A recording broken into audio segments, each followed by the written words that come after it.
You're listening to the Morphology Podcast.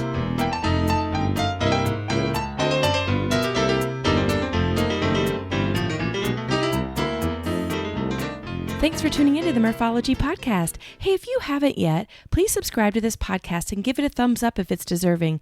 It helps me out a lot. And a quick shout out to Simmons Electric, our newest sponsor. Since 2004, they have been doing residential and commercial wiring, whole house generator installations, and so much more. Their slogan is small business, big results. And Simmons Electric is a huge supporter of Iowa Bike Trails and Lamba, a local mountain biking nonprofit. Thanks, Mike and everyone at Simmons Electric for supporting the podcast and for supporting bikes. AKA Murph here to share interviews about biking experiences from cyclists who have pedaled to places all over. Each week we will get to know new people and explore new destinations to ride your bike. As you listen to these adventures, you may wonder, why haven't I done that yet? Well, today meet Damien Boley. He is the race director for Humphrey's Gravel Grinder, which is a gravel race that starts and ends in Smithville, Missouri, and offers multiple distance options from 25 miles all the way up to 200 miles of gravel. I recently went to Smithville to do the 50-mile Humphrey's Gravel Grinder and had a blast. Damien is an avid cyclist who participates in some pretty cool bikepacking events in addition to all kinds of local gravel riding. Along with his day job and his role as race director, he owns a bike co-op in downtown Smithville, and guess what? He's also the mayor. No wonder the town is so bike-friendly. So here's Mayor Boley to talk about the Humphrey's Gravel Grinder in Smithville, Missouri. All right, well, on the show today we have Damien Boley. Hey, Damien, how are you doing? I'm doing good. How are you? Good. And I should correct myself. You're actually Mayor Boley. I'm finding out as we are getting ready to do this interview to talk about gravel riding that you're actually the mayor of your city. Yes, I am. The original rumor was that I ran for mayor just to do gravel races in our town. Okay, well, that's a hot topic that we'll probably get into. But I appreciate you being on the podcast today. And specifically, I want to talk about the Humphrey's Gravel Grinder, which is a race/ride that I was lucky enough to participate in recently. And I know it's an event that's been going on for a while, and you are race director. Is that correct? That's correct. This was our third year. We moved it last year because of COVID to the September event. We typically host 2 events a year here in town. The first race was after I did Opal Wapoo. I love those guys over in Excelsior Springs, and I don't love their hills, but I love them. And I said, I can do this in Smithville. So we were doing construction in our downtown at the time. Our roads were literally gravel because we tore up all the asphalt. And we stood in front of the road closed sign, and there's about 35 people, and we took off and had a 50-mile race and an 80-mile race because it was later in the fall. We didn't want to worry about daylight, so we didn't push for 100, and that's how it all started. Oh, wow. Well, I need to tell you that, this was my first time coming to Smithville, Missouri, and what a beautiful town. I mean, the main street had pretty much everything you could offer as far as restaurants, bars, and then right across the street was this beautiful park. And then at the event, after the event was over, you had a band playing. I literally put it on my list that I need to come back to Smithville. And I'm not even mentioning the cool, you had gravel, 2 miles from town where it was just an amazing day. So I'm going to give you a high five through the phone on your event, at least my participation in it. I appreciate that. Which course did you do? The 50 or the 100, or did you brave the 200? Oh gosh, no. I did the 50-mile, and to be honest, this was my first gravel race. So my only goal was to finish, and I had to laugh at myself because, I am really good at mental games with myself of, I'm really positive, and then all of a sudden my brain will be like, oof, it looks like it's going to rain. You should probably just not go. Don't do it. It's, ugh. So I looked at the radar every 15 minutes, and it did end up raining, but it was a pleasant rain. The temperatures were just fine. And for me, having that rain, made my experience go from what I thought was going to be a super dusty, dirty ride ended up being more of a muddy ride, which is really actually kind of fun. Yeah, I was watching the weather a lot. I'm a gravel racer and bike packer, and weather's the one thing you can't change, but you can plan for. Yeah. And the day before, our bike packers left on Friday because we also have our bike packing categories. They roll out Friday so that some of them can finish Saturday. If they want to stay out longer, they can finish Sunday. But when I went up there Friday to check on some of them, the gravel dust was so thick, if a car passed you, you couldn't see. And on race day, that's a concern, because if a car passes the group and then the next car coming up, they won't see the riders, and that's a scary thing for a race director. So we needed a little bit of rain. We got just enough that morning, and I know a lot of people didn't get out of bed because they were worried about the weather. I had been up all night, and I really didn't want to get out of bed either because of the weather, but I had to, and make sure you guys got off and on your way. Yeah. So. Well, and I want to get into Humphrey's gravel grinder, a little bit more, but I think I want to top it off by saying that this type of event is for any sort of athlete, because there were definitely the racers. I got to meet the group of guys that came in, first, second, third, and fourth place, and they were hardcore. I mean, they were in it to win it, and they had a blast. But then there was someone like me, my first time of actually riding on gravel. I wasn't racing. I was just trying to finish. And you had a little bit of everything. You had the big chunky gravel. There was the well ridden on gravel. There was mud. There was dirt. There was beautiful scenery. So I'm not... anybody out there listening that's all like, oh, gravel's not for me, I do think it's worth giving a try. So, okay, enough about me. Let's talk about you, Mayor Boley. I know that you're a cyclist based on what I've researched and also because you just said so. But will you tell us a little bit about maybe Smithville? I'm assuming that you live there since you are the mayor, and what kind of cycling that you're into? I've been riding a bike as long as I can remember. Yeah. And what I've said on most podcasts and interviews and different things I've done is we all ride our bike until we get a car, and then I don't know what happens to our bikes. They disappear. So I got back into it for bike packing, honestly. I really love the idea of going out camping and using my bike.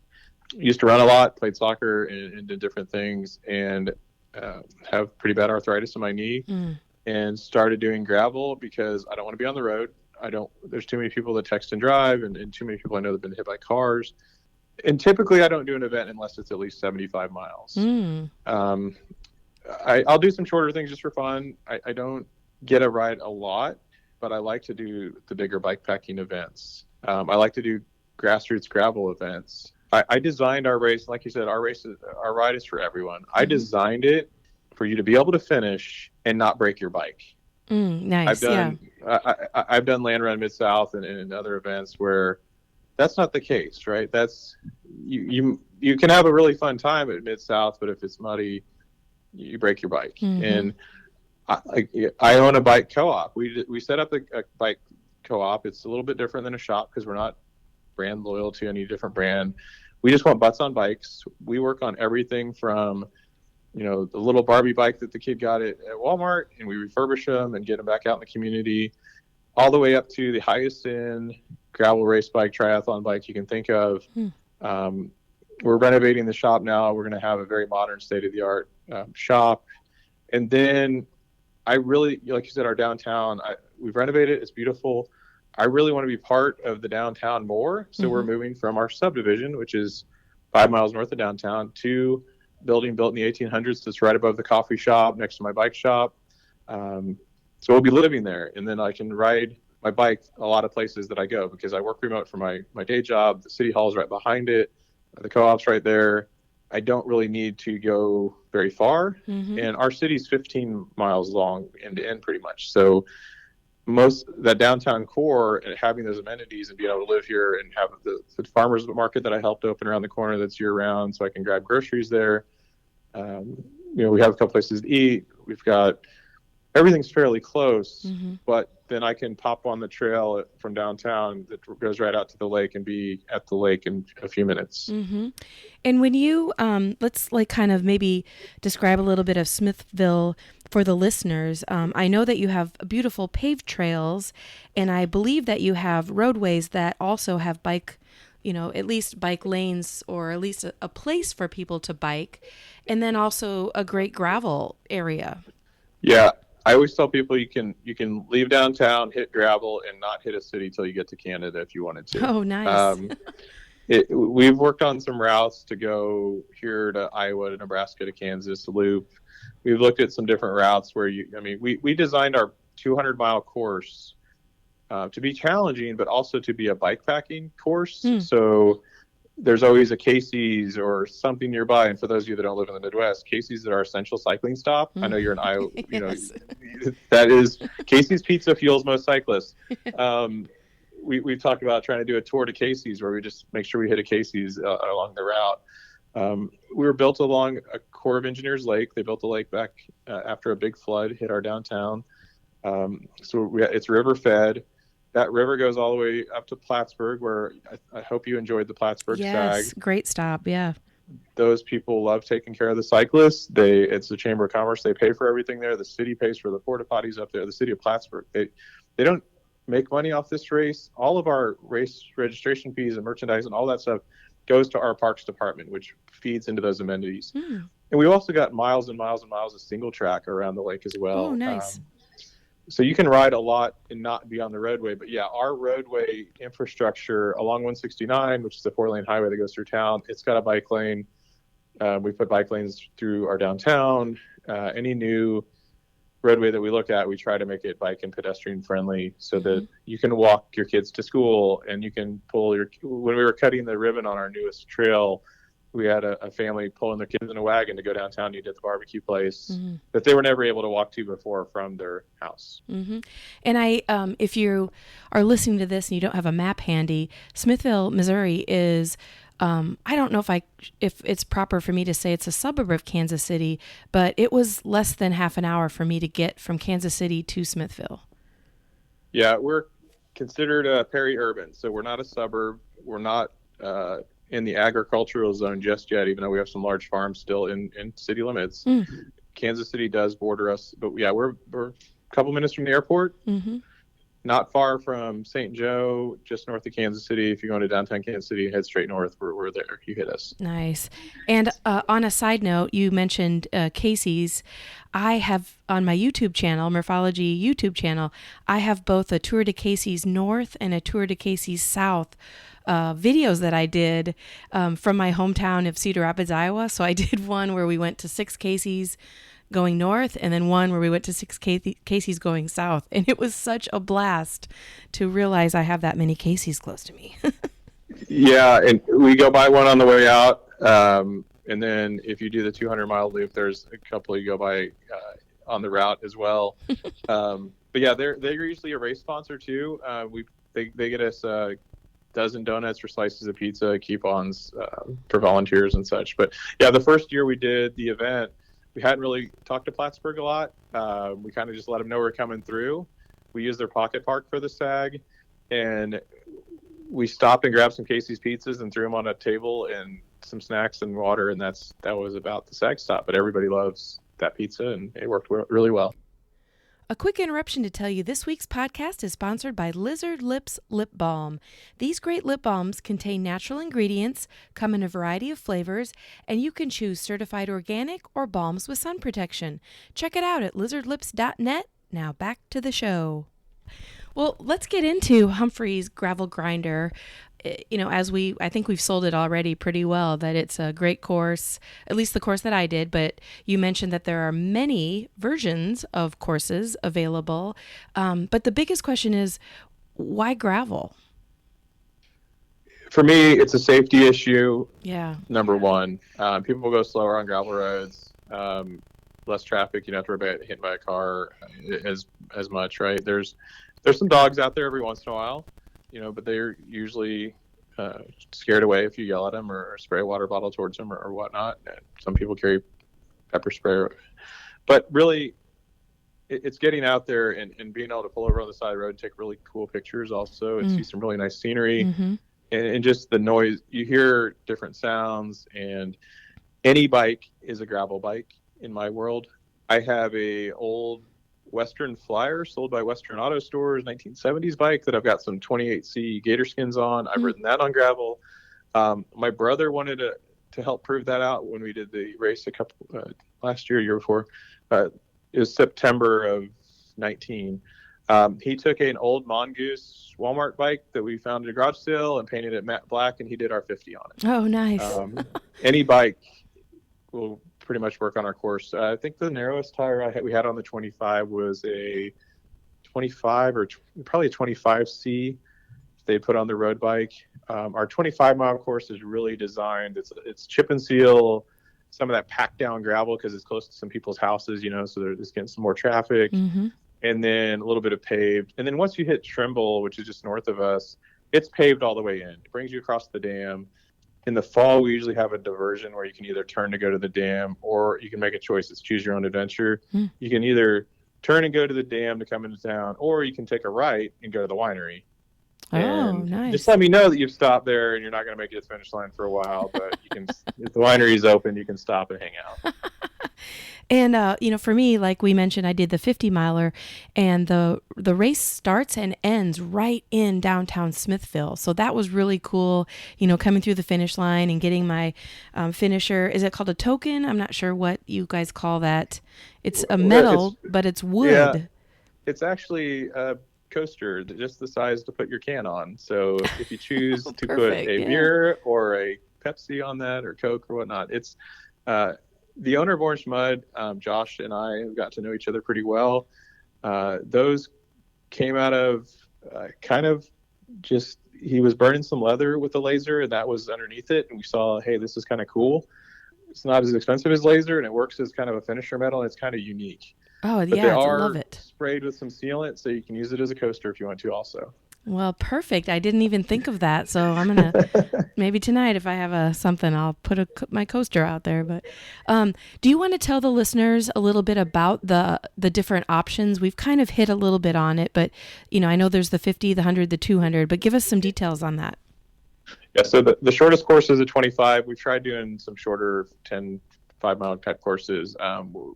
That doesn't really bring a lot of folks down. So the 25-mile course is really just designed, anybody can ride it. There's a lot of fun going on out there.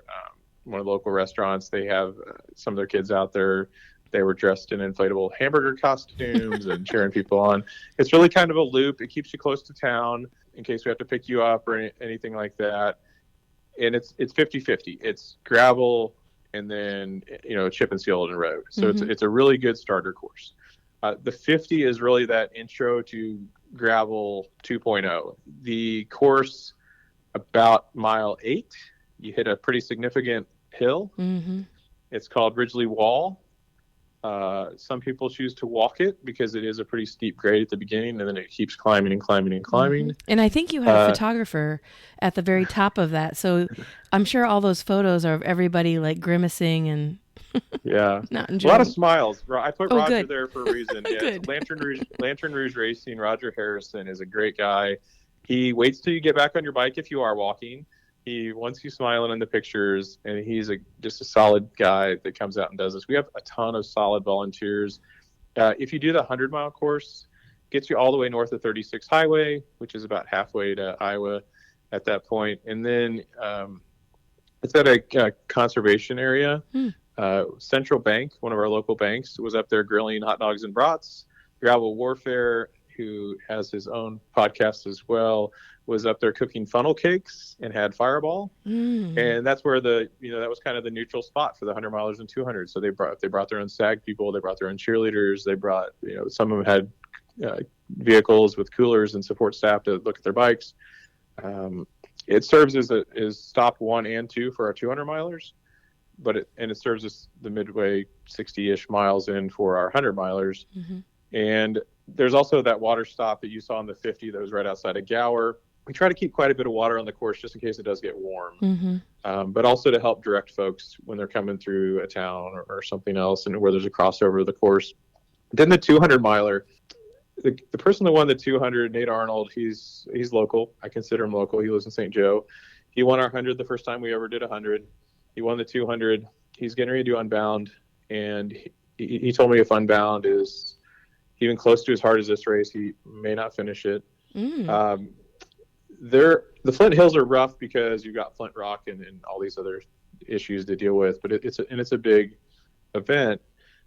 Our 200 was I think they said close to 15,000 feet of climbing is what they registered at. The 100 was 5,600, so about 10,000 extra feet just in that top 100 miles. And you've driven through that if you come down from Iowa.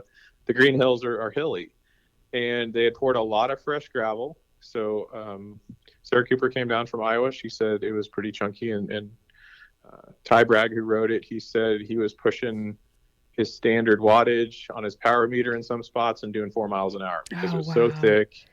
And it wasn't bad weather, like you said. It was not hot. It was perfect gravel day, and it was just hard. So our top spot was 13 hours, I think, is where he finished in, and then we had guys come in around midnight. So it was fun, and we had some bike packers get out there early on Friday. We have a 50, I call it the 50-ish mile course. You ride up to Plattsburgh on a modified version of the 50. You get dinner at the backyard where you guys were welcomed at that SAG. In the morning, they cook breakfast for the 200-mile bike packers and the 50-mile bike packers. So we get the breakfast up to the folks at Pony Express. And then as they come in from the campsite in Plattsburgh, they get breakfast as part of the registration fees. And then at the end, everybody gets their meal token to be able to get Chops Barbecue or Humphrey's as part of the registration fees. And right now, until October 1st, registration fees for all distances, $50 or less. We try to keep it affordable. And then we do scholarships as well. So we work, I know Girls Gone Gravel sent out some promo codes for us. Orange Mud set out some promo codes for us. Our goal is, we try to always hit a target of a minimum 30% female participation. I'd love it to be more females than males show up the race. My gravel coach is a female cyclist, and a lot of events we don't see that representation there. So I'm glad that you had a great time and are coming back. But yeah. Our downtown shops are more geared towards women. There's a lot of boutiques and home type decoration type stores, and if it's the demographic that's going to shop here, they're going to spend money local. And as the mayor, that's one thing I always look at. Right. And you mentioned $50 off between now and where are we? We're in May of 2021. So between now and September, do they need a code to do that, or no. Where can they go? Where can they go to register? Yeah, so our event is live on Bike Reg already. It's the second weekend of May next year, and it's $50 total for registration or less. So like the 25 miler is a little less, and that includes your post-ride meal, your SAG support. We do drop bag service for free as well, and then a T-shirt, and then you can upgrade that to a hoodie. We also do hats and other things. We do all Bella Canvas products because they're super soft and people will wear them. I want people to wear my hoodies and race shirts multiple times. I was going to give you a thumbs up on the swag for the race, and the orange mud buffs are super cool. They not that you care, but they're match with almost everything that I wear, so they're awesome. Yeah, and our jerseys match those too, because orange mud, again, Josh and I, we work on a lot of things together. I probably have one of the largest retail selections of orange mud products. My jerseys have that same pattern and that same gray on the orange jersey. We're doing a white. We've got a pink version and an orange version. The store that the co-op is in was a store for survivors of breast cancer. And my grandmother's a survivor of breast cancer, so we do some pink items that contribute to breast cancer foundations. So we always do a pink version and an orange version. It's not a men's or women's thing. It's just the colors that we like. And yeah, we use that same pattern in the jerseys as well, in our bibs, and we try to make some cool creative stuff. I loved it. Cool. Well, okay, so one of the things that I'm really learning to love about gravel is what I'm going to call the vibe. I don't feel intimidated by the people who have their $10,000 gravel bikes or, the matching spandex kits. Like, I just felt like I'm one of everybody else who's going to go and do this suffering on the steep hills and the dirt and the gravel. So, like, what is it? How would you describe the gravel vibe? A quick interruption to give a shout out to Primal Wear. Cycling is their passion and apparel is their craft. So if you are in the market for a new jersey, bibs, mask, or any cycling apparel, go to primalwear.com and use code PRIMALMURPH to get 20% off your purchase. Yes, 20%. Now back to the show. So it's really funny that you use that term, and I had to get a hold of my parks director when you sent that email. His girlfriend is vibe manager for her company. Vibe manager? So during, I think that's her correct title. Yeah. But during the event, she was one of the volunteers. She was downtown with her their puppy, and she helps out at every event. And Matt, our parks director, has been with the city now for as long as I've been mayor, for the last couple of years. And all day I was asking, how's the vibe? And I wasn't doing it to be mean. It's her new title. It's kind of interesting that that's the company title that they gave her, her employee. So I was asking her, how's the vibe? And she'd be like, the vibe is good. So it was funny that you put that in your email. I had to forward it to them because that was the theme of the day, is how's the vibe? And I try to keep the vibe of Smithville and the vibe of the race very similar. We're laid back. It's rural. Like you said, we start and finish downtown. Mm-hmm. We get a lot of volunteers that are willing to help. We have people that follow the courses to, sweep the course, pick up people. And I always have them start later because I've been at the back of the pack and I don't like the vehicle getting too close to me when I'm trying to ride my bike. Sure, yeah. I feel like I'm, taking too long and wasting their time. But it's just one of those things that I want the vibe to be just welcoming and inviting. And like you said, you don't need to be in a matchy kit on a $10,000 electronic shifting bike that's all carbon. Bring out your $90 Mongoose that you got at Walmart and bust out 50 miles and get some barbecue at the end and just feel happy and walk around the square and drink a beer and play cornhole or whatever you want to do. Yeah. The bike wash station, I think, was great to have at the end. Yeah. Put up your bike clean instead of trying to drag it home dirty. I always wanted to put on an event that I wanted to participate in. So every time I go to an event, I'm like, oh, that's cool. We need to add that. Or this really didn't work out for us, so we don't need to do that. I wait at the finish line as much as I can for everyone. I try to be available for people to talk to me throughout the day. I don't always get that when I go to other events. So we're here to welcome you to our town and hope that you spend a little money here and camp with us. We have a campground that's near the start-finish line. We're working on getting more hotels and options at places to stay. But really the city is focusing on that recreational outdoor rec, ecotourism type of vibe. And that's where we're putting our money into is trails and connectivity, and we're just trying to get people to come here and have a good time. Yeah. And I mean, it worked. It worked for me. I was there and I'm going to come back again. But like I've organized lots and lots of large volume rides and races. And so I know a little bit about how much work goes into. It's not like you just, get up the day before and you're like, yeah, I'm going to go put out some signs and, it's done deal. We're just going to blow up the finish line puffy thing and boom. It does not work like that. Like organizing an event this big, especially since you have multiple levels, 25, 50, 100, 200. Can you give us just a little bit about what it's like to plan and execute an event? Yeah, because you're talking multiple counties, multiple cities, tons of roads. It's a little difficult, but I have a great team around me. It's funny, when I first brought this up as a city event, I really wanted the chamber involved. And our chamber was like, what are you talking about? People are going to spend money to ride on the gravel roads. That doesn't make sense to me. I'm like, well, it's one of the fastest growing parts of cycling right now. Gravel bikes are outselling road bike. I have Ty Bragg, I got him on a gravel bike 3 years ago and he hasn't got off it since. Nice. He went from riding nothing on a gravel bike, and he lives off a gravel road. That's the funny thing about it. He had bought a road bike at one point and he's like, I can't ride it. I live on a gravel road now. When he moved up here, got him into gravel a couple years ago. Last year he completed the Trans-South Dakota 700 and whatever many miles he ended up doing because he had a couple wrong turns. He's my course guy. He rides these roads every day, almost every day. He's training to beat the sun at Unbound next week. So he's out there on the courses. He knows these roads, but up north was some roads that we didn't know yet, so he had to figure those out. But it takes a team. We go out and drive every road. We ride every road. We look at it from the perspective of being on it on a bike. He takes care of the course for me. I have to go out and do some of the work, but we really spend a lot of time on that. Partnering with Orange Mud when it comes to merch.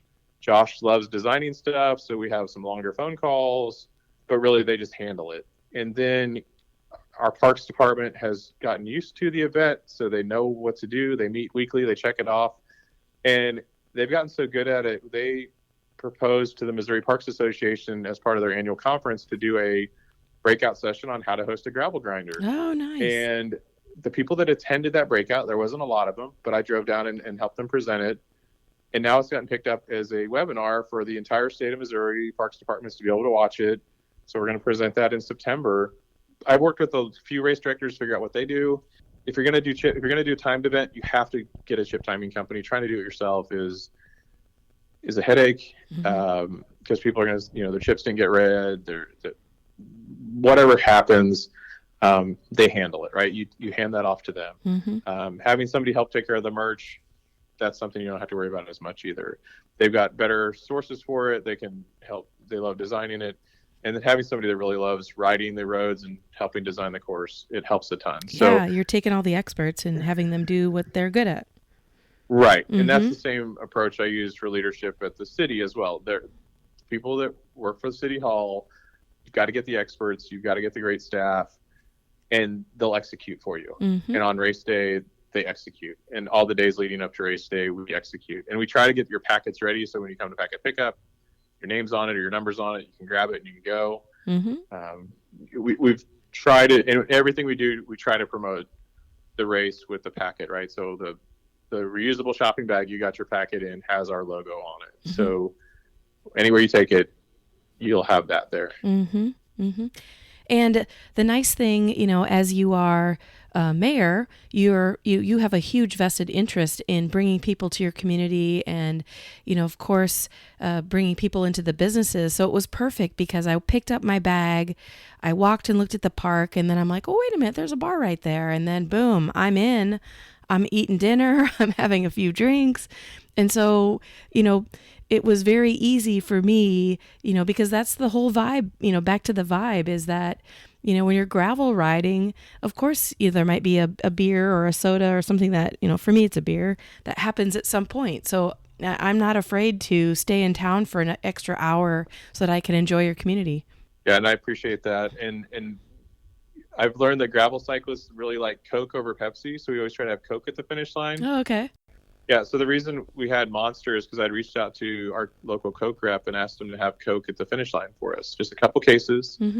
And they said, well, Coke has allocated everything for this year for Coca-Cola, but we can bring you Monster. How many people do you have? And they showed up at City Hall with 300 bags with 2 cans of Monster in each one of them and just dropped them off. Which, on a side note, I can't remember the name of it. I think it was Rosa. It's the pink can. Now I'm hooked. So thanks a lot for that. I'd never had it before, and now I'm hooked.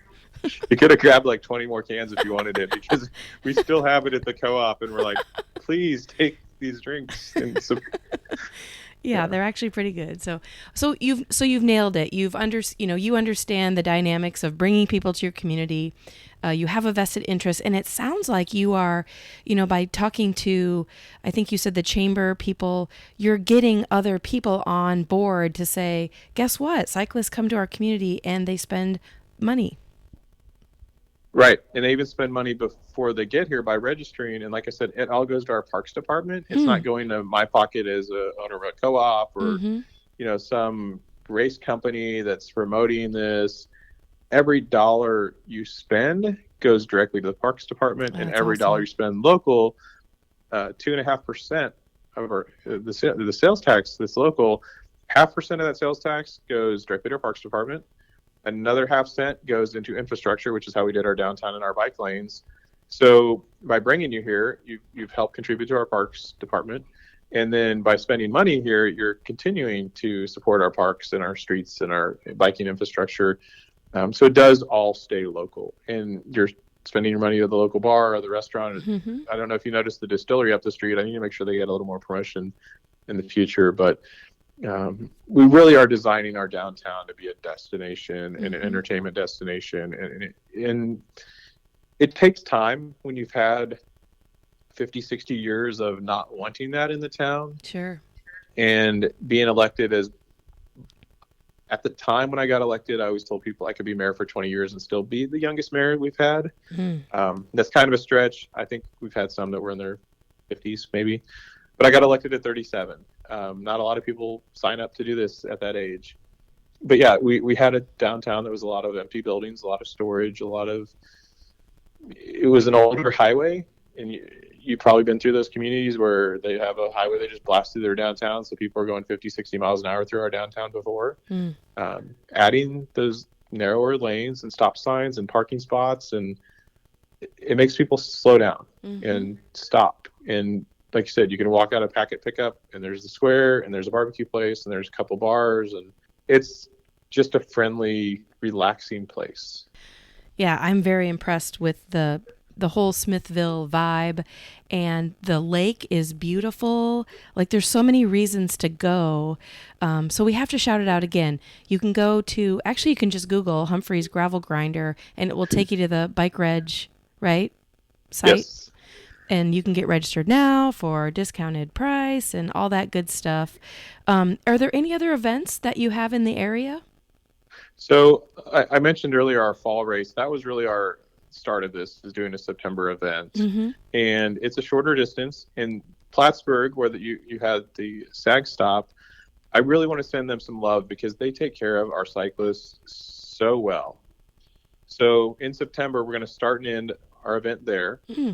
It's mid-September. It's on Bike Reg Israel. It's just called Plattsburgh Gravel Tour. The only distance we're offering is 50 miles. It's going to be tour style, so it's not going to be chip timed. We'll have a clock up so you know what your time is. But I'm going to try to have a stop about every 8 to 10 miles where you can grab something. My buddy did this at a small town of Sumner, Missouri. His goal was always to get more people to his race than there were people in the town. We hit that last October. The town's about 95. We got over 100 racers up there. And he did this tour setup, and I loved it. So, like, the first stop was Bailey's and coffee. And then the second stop was the Catalina wine mixer. So he had these, things from Costco that he bought that were popsicle type liquor things that they weren't frozen because it was the end of October. And then every few miles he had one of those tents set up, or there was a bar in the town. And it was just a fun event.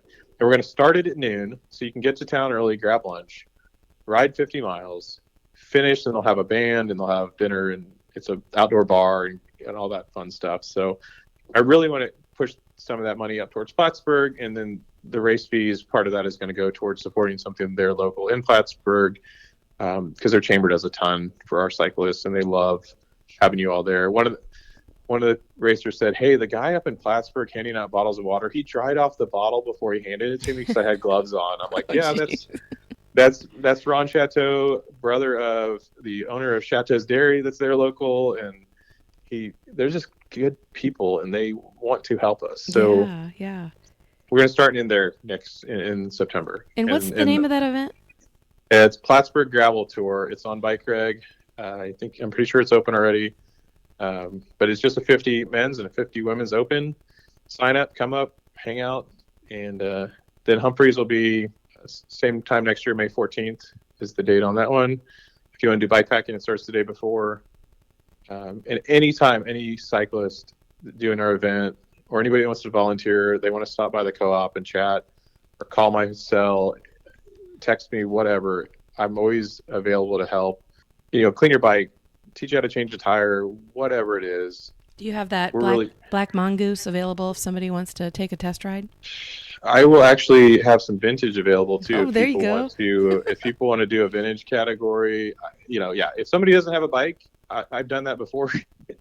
Other events. This year I didn't have anybody ask, but I really want to do the event, but I don't have a gravel bike. I'm like, I'll find you a bike. Yeah. Lauf used to be a sponsor. The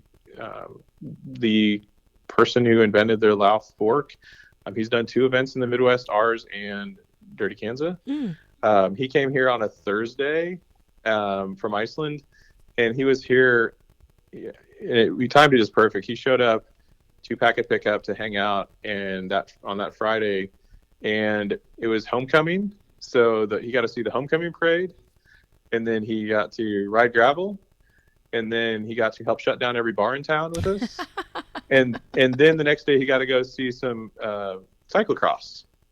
So excellent. It was a good weekend for him to come see America, right? Like that was classic Americana of the homecoming parade going through downtown, and bar hopping just by walking down the street. Oh, that's great. That's great. So. Well, I was going to ask you, when you're not working on planning a gravel grinder, what are you doing? But it sounds like we've answered that multiple times, that you're doing mayorly duties, you are running the bike co-op, and you're also out there biking yourself all the time. Yeah, and that's the hobby list, or as my wife likes to say, my third and fourth jobs. My daytime job, I'm a director of IT for a financial services company. I've got a wife and daughter who help out on the race. They were out taking pictures of the 25 milers. My daughter helps hand out tokens at the end, because we give poker chips out to pay for your meal. Mm-hmm. She's 9, so she's been in mayor life since she was in kindergarten. And then I teach. I also work for a couple of universities. So again, like I said, you got to have a good team to be able to pull those 3, 4 5 jobs off. You got to have really good team members around you and be able to trust them and rely on them and let them fail and succeed, and all those things. You can't just do it all yourself. You can't take things too seriously. Mm-hmm. If you stress out about every event detail and worry about it, your participants may not even notice that it didn't happen. It's those kind of things where you're like, oh, I'm so stressed out that this first aid kit didn't make it into this truck that was out there doing SAGs, and you've got 20 others out there, but you missed one. Nobody cares, right, other than you. You just got to get over that kind of stuff and not worry about it. The day turns out great. The first time we did an event, I was out at like 2 a.m. making sure there was a sign on one intersection I was worried people would turn the wrong way on. And then after that, I was like, you've got to have some personal responsibility when you're out riding gravel.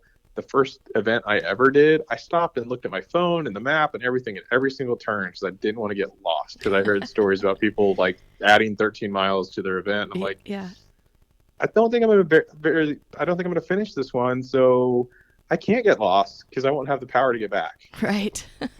Right. And that's the joy of, living in 2021, where I have my, Wahoo Element that literally will beep at me if I go the wrong way. So like, I'm not the most, I would say I'm map reading challenged, but I don't really have to read a map anymore because I can just rely on my electronic device, which is a pretty nice place for me to be as far as peace of mind. So my question for you, what was your favorite part of the race? Oh man, my favorite part was, I can't tell you what part of the route. It was well before Plattsburgh, but the road went from gravel to dirt, and I felt like we were just deep into rural Missouri, and it was just beautiful. It was kind of like 2 lanes, I'm assuming from vehicle traffic.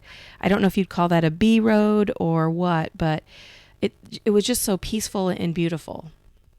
Yeah, I don't even think it is a B road, honestly. Yeah, I think it's just a farm. It's probably classified B or something. But mm-hmm. Yeah, that road, if it's muddy, not great. Right. But in the spring, with just the amount of rain we had, it is a beautiful road. I've taken a few pictures on that road mm-hmm. and posted to the site. But yeah, it's not a short one either, right? You go through those trees, and mm-hmm. in the fall when the corn is up, it makes it more of a little tunnel effect too. But yeah, you've got some nice little bit of a climb, and then down through some trees, and that's a great spot on the course. I loved it. Yeah. And then the other thing that I really enjoyed was one of the just the on the side of the road pit stops was where the 50 mile meets the 100 mile. So both groups of athletes were stopping at the same pit stop, and that man, I don't know if that was the guy that wiped off the water bottles, but he was so friendly, and he was, some guy couldn't get a map to come up on his phone, so they were texting each other maps, and he was just the friendliest. And it was obvious, the 100 milers were pushing it because they were, way ahead of the game, and they didn't really want to stop for very long, and they were, ready to keep going, but super friendly stop. Yeah, he was actually a rider who couldn't ride. He didn't get cleared to ride. and he had already booked camping out at our campsite. He ended up not camping either, but he's like, he's like, I can volunteer in the morning. Where do you need me? And I said, well, this is the stop. Most people will be through by a certain time. I'd love it if you just go up there. And he came in, he got water bottles loaded up and he brought his own table. He got the chamois motor pop up. Like, he just came in and he took care of that spot. And he told me when people were through, and he told me, if anybody had an issue. Mm-hmm. But he was a registered rider that couldn't Wow. ride, and said, what can I do to help? Yeah. Nice. And we had the person following, one of the riders of the 200 that couldn't ride. His bike broke, and he couldn't get it fixed in time. It was a carbon issue that he had to get repaired. And he came up and he trailed the 100-milers in his car all day. Like, he was out there for, I don't know, 15 hours, just driving behind the pack to make sure nobody had any issues. And we had a few people on that. Some of the photographers were, hey, I can't ride because I got another event coming up and I just want to volunteer. You get a good pool of volunteers in these type of events, and it's going to be a very successful event because of stories like that, right? You're going to have people that are happy that there's just a guy on the side of the road with water at an intersection where the race overlaps. Yeah, to me, that's like just the perfect example of a grassroots event. Everybody wants it to be successful, in addition to the town of Smithville and the race director. Yeah. Awesome. Well, Mayor Boley, thank you so much for coming on the podcast. And I'm hoping people that are listening, will want to come visit Smithville, Missouri at some point in their lives, but also maybe give the Humphrey's Gravel Grinder a try. Yeah. And if you are up for it, I'll put out a promo code with the name of your podcast. Yeah. And we'll give everybody 50% off that listens to this until the end of the summer. So you can get that posted if you want. I'll just do morphology if that works for you. That sounds awesome. Cool. All right. Well, anything else you want to, I don't know if there's anything else I missed that you want to plug before we say goodbye. No, just keep supporting Grassroots Gravel. There's a ton of great events around here. If you want to, like I said, Sarah Cooper came down. She's got a few events up there in Winterset, Iowa. Mm-hmm. If you really want to push yourself, try Iowa Wind and Rock. It's free. It's Q sheets. It's not even a Garmin. It's brutal. But they also have, it's brutal. They also have their event in October. Opawapu's coming up, but it's sold out. Always check that one out. Mm-hmm. Cool Hand Luke over in Leavenworth. And the Goose Chase Gravel Grinder in Sumner, Missouri. It's also one of my babies that I love sporting it. It's my best friend that we've been riding bikes together since we were 10. He's the one who got me back into this nonsense. His wife is my coach. You literally camp out below the world's largest Canada goose in the park the night before if you choose to. The town, the bar, they serve out of cow trough size things. Beers are like $1. It's so cheap. It's so great to go up there and then Brunswick, Missouri, where you go through. You can either do the tour or the 80-mile race. And the 80-mile race, for those of you rodeo fans out there, he's a former rodeo guy, so he does the cash payouts like a rodeo. So the more people that sign up, the more money's in the pot, and the more places they pay. And it's cash payouts. You cross the finish line, he hands you an envelope. Wow. So check that one out. Oh, that one's awesome. All right. Well, we got a lot to look up as far as different gravel events. And I am just going to shout it out again. Smithville, Missouri. Love it. Thank you. Yeah. Thanks for being on. Have a good day. Well, listeners, that's it for this week. Thank you for tuning in to listen, and big thanks to Mayor Boley for taking the time to talk about gravel racing and the cool things happening in Smithville. And speaking of cool things, as he mentioned, use code Morphology to get 50% off your registration to the next Humphrey's Gravel Grinder. Thanks, Mayor. You can go to bikereg.com for more information. Now, I can't guarantee you good weather for the next race, but if you go to Smithville, I am certain you will have a good time. Email me at morphologypodcast@gmail.com if you have a topic or the name of a cyclist you find interesting. Please visit my Instagram page for daily entertainment and check out my website for all kinds of bike-related stuff. I'll leave you with this quote from the Unwritten Book of Morphology. This quote comes from Colin Henrys. Cycling is one of the most accessible sports on the planet, but it can also be one of the most brutal, from amateurs testing themselves to the limit to professionals competing in the toughest races in the world. Think about it.